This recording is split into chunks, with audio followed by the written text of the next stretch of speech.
Okay, so let's just recap quickly. We've got our panels, and these are going to be connected by corner posts. We offset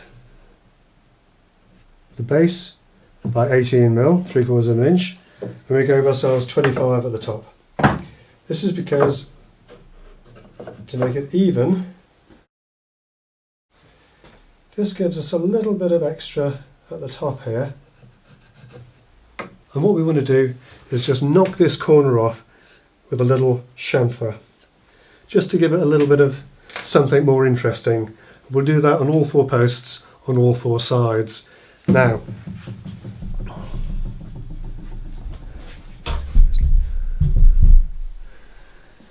fairly obviously, I've got a big honking great chop saw here, and I'm very clearly I'm going to use that.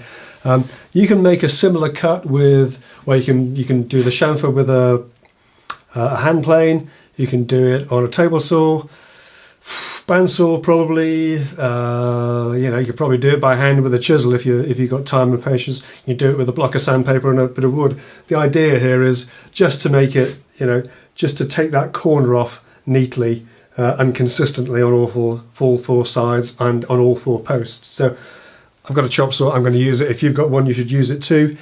If you haven't, there are other ways of achieving the same thing. I've clamped a piece of softwood to the miter saw to use as a stop block to keep the chamfer consistent, and I'm cutting a quick test to see how it looks.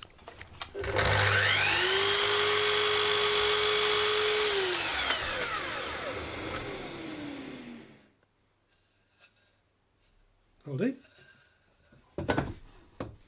Now, when you're at a chop saw and you're doing repetitive cuts like that, especially when you're doing a chamfer on an angle, it's very tempting to keep the saw running and to turn the work. You don't want to do that.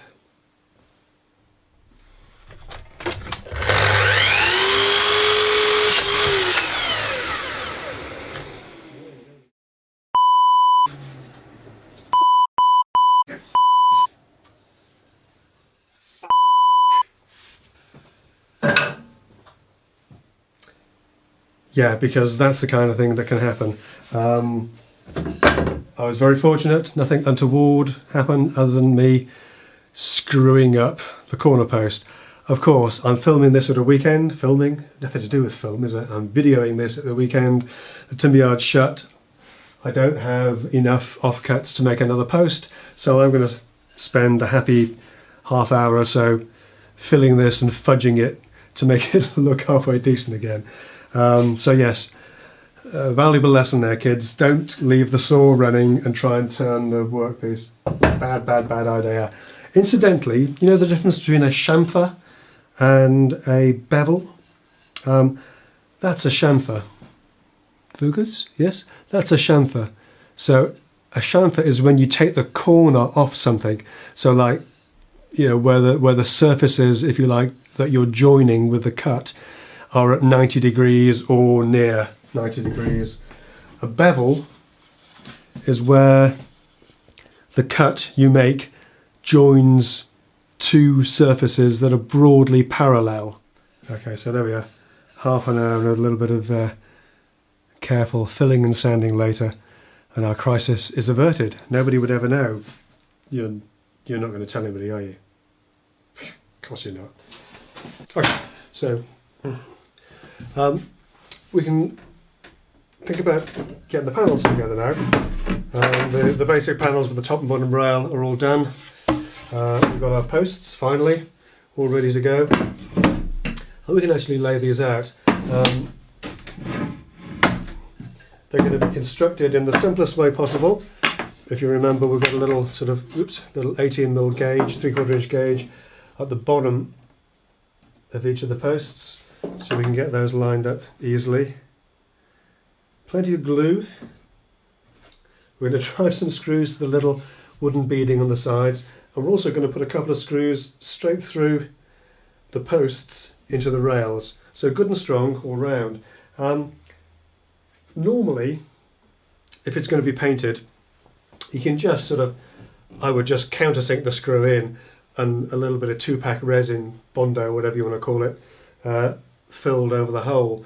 You might be considering staining these or lacquering or whatever. So what we're going to do, we're going to use a plug cutter set. That's where you bore a very specific hole, like a deep counter bore. You drive the head of the screw all the way in, and then you have a plug set that cuts exactly the same size plug to fit that hole, and you can just hammer those in afterwards. I wouldn't normally do it for something that's going to be painted, but I think it's probably worth doing just as the experiment, just for fun, really. So let's give that a try and see where we get to.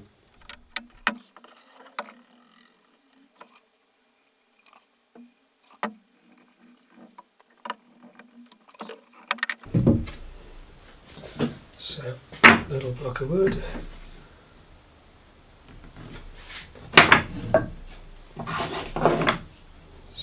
Here. And we're going to put a couple of clamps on here. We're going to come in just inside of where the posts and the rails meet. There's an excellent reason for that, which will become clear shortly. With everything clamped up, we can screw the panel to the posts in the usual way.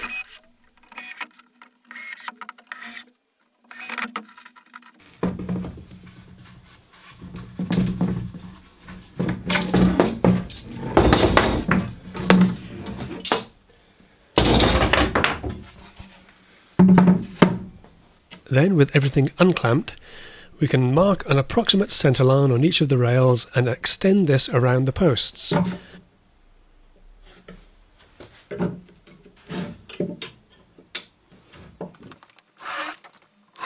Now, when we drill our pilot holes, counterbores for the plug and clearance holes for the screws, we can keep outboard of these lines.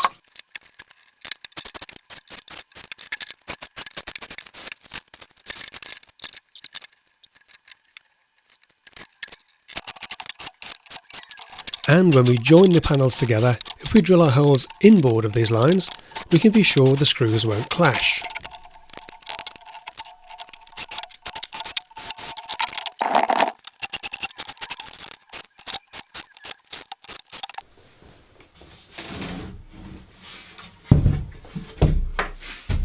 Okay, so while that's all gluing up, let's just talk about the plug and cutter set that I'm using.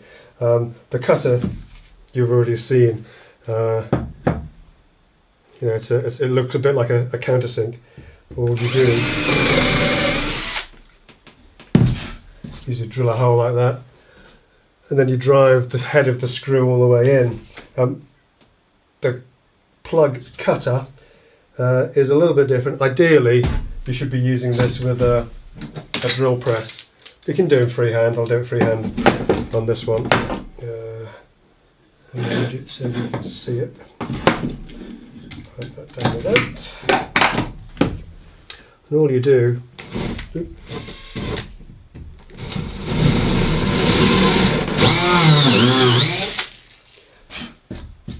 you just drive it in like that, and it produces a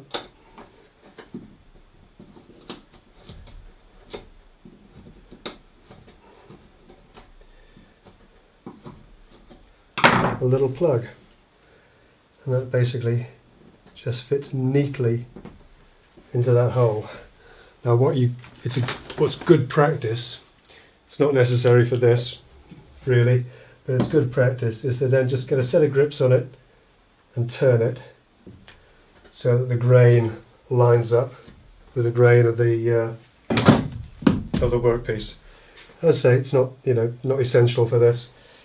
But we'll need 1, 2, 3, 4, 8, 16 plugs cut. So I'm just going to quickly bang through those, see what I can get.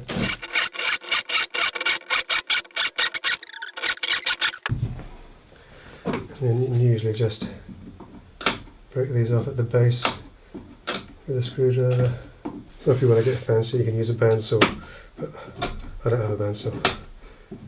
I'm not fancy.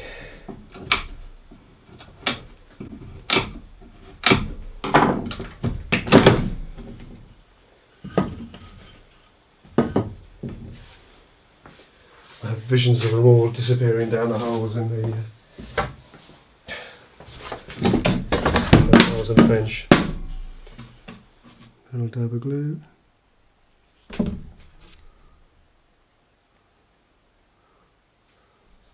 the grain up.